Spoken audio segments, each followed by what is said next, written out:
grow the supporters club, we need to get to those numbers. But I'm really pleased with what we've been able to do this season, and very, very strong friendships have been born out of this supporters club, and that's the most important thing. Yeah. We have a common bond. It's called Tottenham Hotspur Football Club, but we're forming relationships that should last for life. People will move on. They'll go to different parts of the country. We have young folks, we have older folks, and things will happen. But at the end of the day, through social media, through the meeting each other at the pubs, and let's not forget our partner pubs, Trinity Hall and Staggered Irishman, have both done a phenomenal job supporting us through this season, opening up at 6 a.m. at times. And we've drunk enough beer to sink the Titanic, I'm sure, but it's just been a great season, and we've not had at times the best of times watching what's on the screen, but then we've had great occasions, and we know what those are, and we've spoken about those already. So my hat is doffed to you lot, and you know who you are, and thank you for your support, and we look forward to seeing you at the opening game of the season. Yeah, and if you guys had your own parties, attach pictures out on Twitter, social media, whatever. Tag Hotspur America. I'd love to see them. I like seeing that type of stuff. And if you're not part of a supporters club, you're over in London and you're just a fan, and you go to the match every week, and you had your own parties. I know, God, Katrina Law was putting stuff out on Twitter. They had a belter of a weekend going back and forth to Merseyside, to Merseyside, and I was like, what I miss? And she was like, you would have had the time of your life. We had such a good time.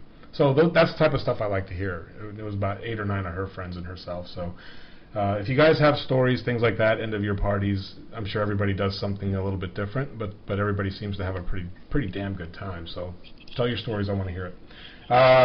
Good luck to Brad Friedel. USA, retired, moving back to the States. He's going to work for Fox over in LA, and he's still going to be an ambassador for the club, as he mentioned on the pitch at White Hart Lane versus Hull.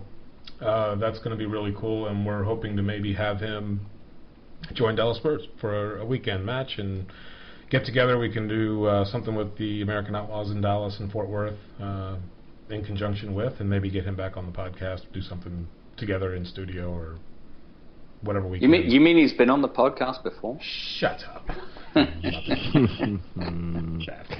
Well, I will... Oh, sorry. No, go ahead. I'm done saying. No, I was just going to say I don't want to say goodbyes, but, sort of conclude this year by saying thank you, because it's been an incredible experience. It has, what a joy. Any supporter loves talking about this club, and what a wonderful opportunity to do that, and to do it somewhat publicly, and I'm grateful for that opportunity. I'm grateful for the incredible people that we've met along the way, both stateside in England and throughout the globe.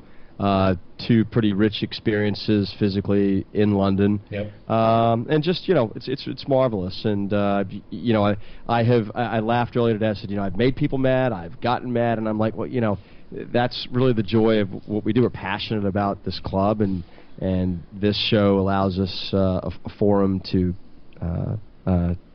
banter every week, and I'm thankful for that. So a great year for us, the inaugural Virgin year, and I'm excited for what future years will bring us, and I'm excited for our club as well. Yeah, Kenny, thanks for inviting us on. I know I came late to the party, and Sam was on several weeks and episodes before me, but I certainly did not think it would enrich my life this much, and I look forward every single week. And I know sometimes our schedules conflict, and we can't always record it in the day we'd like to. But and when our listeners say, "Hey, where's my podcast?" Yeah. You feel that you have an obligation to get it out sooner, really, and it's a very happen. A very humbling experience. Yeah, it has definitely made us friendships outside of what we do with Dallas Spurs. And I was chatting with someone today about how this has grown. I don't want to call us celebrities by any stretch of the imagination. If anything, we're Z-list celebrities, but people know us, and when Ken is recognized by his voice when he's in a pub in N17, that says something about the power of podcasts and social media, and we've made some great friendships with the folks we met through Twitter and Facebook and through the podcast, and it has truly been a life journey.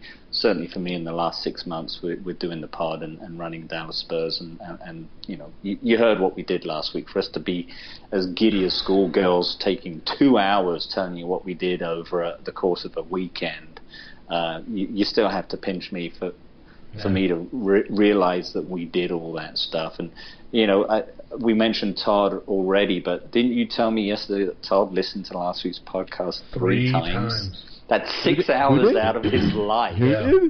Back to back at work on. He was on raving Wednesday. about it. Wait. Who was again? this? Todd Williams. He was. Oh wow. He 6 hours. excuse me. I'll never get. He said he was just at work, and he listened to it while he was at work. First thing in the morning as he settled in and was doing his work, and he was so enamored by the passion and everything that we were saying that he said I had to listen to it again. I wanted to make sure I didn't miss anything. And then after he got done listening to it a second time, he was like, I'm going to listen to it again. That was awesome. 3 times the man listened to the pod. Hotspur American, making the United States an unproductive workplace. Wow. More than fantasy sports ever did.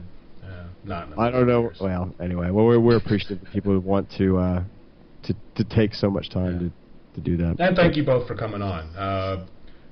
I started this thing off, and I was by myself and hadn't even started yet. The Spurs guys, Andy and those folks over there, they invited me to come on a couple of weeks in a row, and so that kind of kicked things off. And honestly, it gave me a little bit of confidence to sit in front of a microphone and talk about something that I am extremely passionate about in a club that I love. I've been a sportsaholic my entire life. I have no other ink on my body that's sports related other than Tottenham Hotspur. I've loved this club immensely, and it means a lot to me. Over the course of time, Mark Ashid came on. He and I had a couple of really nice shows together, and he went back over to Spurs and didn't want to really double dip, and I was totally fine with that. Called Sammy up. I said, hey, come on. And a couple of weeks later, Simon, I brought you on, and the rest is history, as they say. It's been I couldn't have been this successful without you two. Sam is a promotion hound. Simon does a great job with that as well. And I don't always have the time to sit down and do as much promoting of this as I like. I never meant it to be something that I thought I would ever have to promote. It was something that I was just doing local, just to have fun, just to have a voice and have an opinion. And now I've got people coming on and expressing opinions from Norway, Sweden, London, Australia, Mexico, cool. South America, saying, I like Sam because he said this, or Simon said that, or I love the anorak stuff, or, your voice is distinctive, don't think it's not, you are going to get mentioned out in the crowds and things like that. So it's been surreal.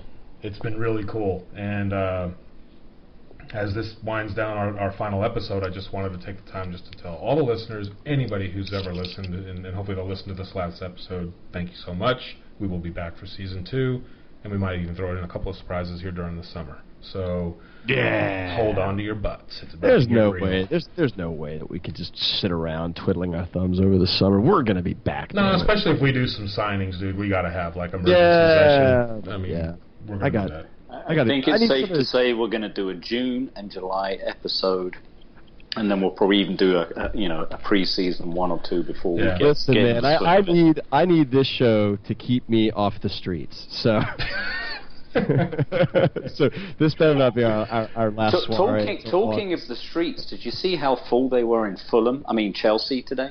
Oh, I saw the bus with like nobody around it. Yeah. Well done, Chelsea. You truly are a winner. Yeah. Well, gentlemen, until we meet again, get in there, son. Get in there, son. And for the rest of you, remember, be kind to one another. Until next year, unless that other guy's wearing red. And they are such